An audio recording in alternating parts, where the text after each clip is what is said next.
سلام بچه‌ها، چطوری؟ خوبین؟ آقا این سری میخوایم راجع به اشتباه حرف بزنیم. اشتباه لازمه یادگیریه. اصلا آدم تا اشتباه نکنه چیزی یاد نمیگیره. مثلا موندم چطوری بعضیا میگن اشتباه نباید بکنی.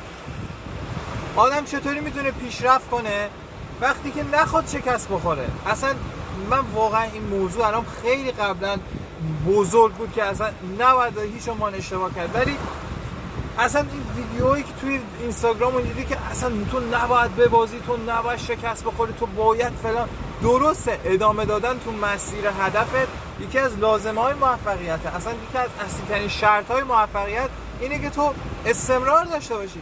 ولی خب اینکه شکست نخوری که اصلا مگه میشه؟ مگه ما بدون اینکه زمین بخوریم راه رفتن رو یاد گرفتیم؟ اصلا من واقعا موندم ما مگه خداییم؟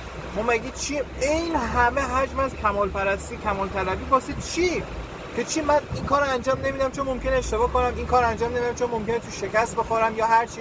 اصلا به نظر من خیلی اینا اشتباهه، چیزی که اشتباه جا افتاده تو جامعه. یکی از دلایلش اینه که ما خیلی تو بچگی سرزنش شدیم. هر بار که اشتباه کردیم کلی سرزنشمون کردن، یا هر بار به خاطر اینکه اشتباهی که ما نکردیم سرزنش شدیم.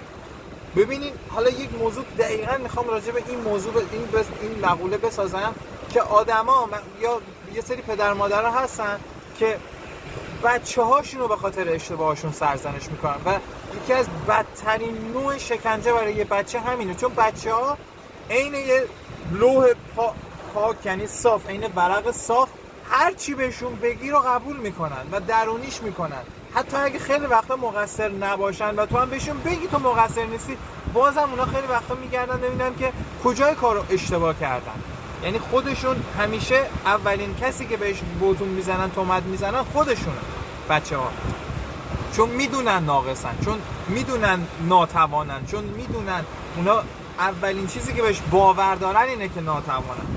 حالا شما فرض کن بیای به بچی فکرم نکنین اصلا شایع نیست، فکرم نکنین که کمه.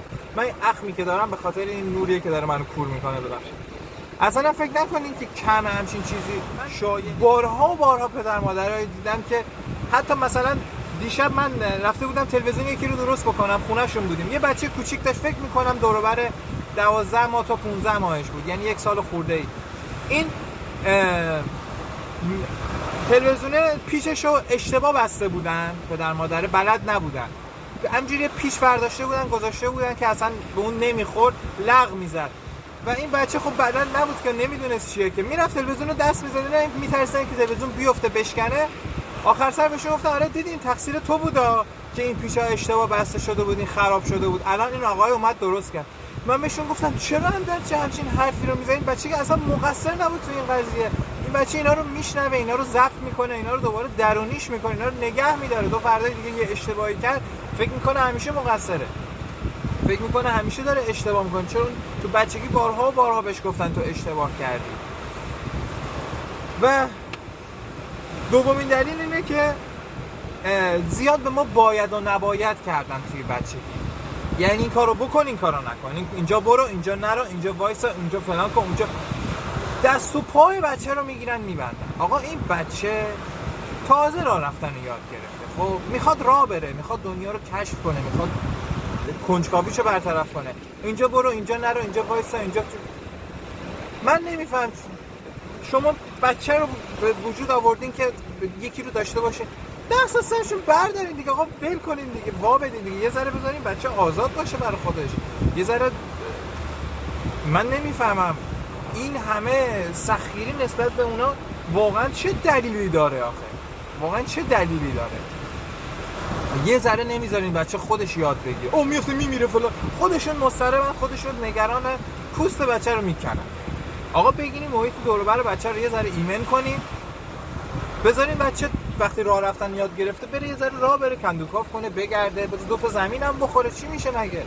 ولی خب محیط دور و برشون یه ذره ایمن کنید تا اینکه اون بچه رو تحت فشار قرار بدید.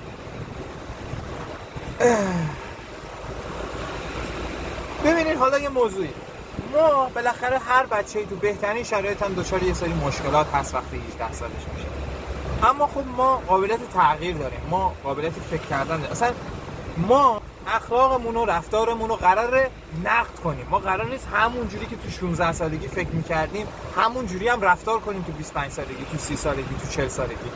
انسان سالم انسانیه که شکست می‌خوره. انسان سالم انسانیه که خیلی جاها اشتباه می‌کنه. آدمی که موفق میشه آدمیه که بارها و بارها شکست خورده، بارها و بارها زمین خورده، بارها و بارها اشتباه رفته تا مسیر درست رو پیدا کرده. ما قرار نیست اشتباهامون، شکستامون به شکل اتفاق خیلی بد تو زندگیمون نگاه بکنیم. نه، ما موضوع رو اصلا نباید شخصیش بکنیم، بگیم که آره من عیب دارم، من بدم، من همیشه شکست میخورم. تعمیم افراطی نباید بدیم، یا اینکه اصلا من شکست خورده هستم، اصلا سرنوشت من اینجوری نوشته. باور کنین خیلی وقتا آدم اینجوری فکر میکنه. حالا خیلی شاید الان اینجوری خیلی خوشبختانه خوشحالم براشون اینجوری فکر نمیکنه، اما باور کنین خیلی وقتا آدم همینطوری فکر میکنه. ببینین من کامل نیستم، این موضوع رو باید درک کنیم. بنابراین چیکار میکنم؟ اطلاعاتمو زیاد میکنم. وقتی یه کاری رو میخوام انجام بدم با علم اینکه من ممکنه شکست بخورم و اشتباه بکنم، سعی میکنم از شکست پیشگیری کنم. دوم اینکه من همیشه اشتباه نمیکنم. تعمیم افراطی ندیم که مثلا یه اشتباه رو بگیریم تمام این من شکست خوردم، یارو یه بار دیر میکنه کلا این طرف آدمیه که دیر. نه، من این بار رو اشتباه کردم، این بار رو شکست خوردم. قرار نیست همیشه تو زندگیم شکست بخورم. بعد یه چیزی هم که هست، ناخودآگاه آدم وقتی یه بار شکست میخوره اتفاقات بد همینجوری میاد تو ذهنش. ما باید ذهنمون رو کنترل کنیم، ذهن ما نباید ما رو کنترل کنه. دستمون ما خودمون کنترل میکنیم، پامون رو خودمون کنترل میکنیم، همه چیمون خودمون کنترل میکنیم. بعد ذهنمون هم باید خودمون کنترل کنیم، قرار نیست اون ما رو کنترل بکنه.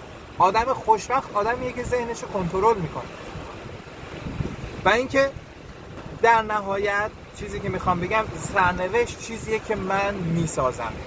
سرنوشت رو باید از سر بنویسیم.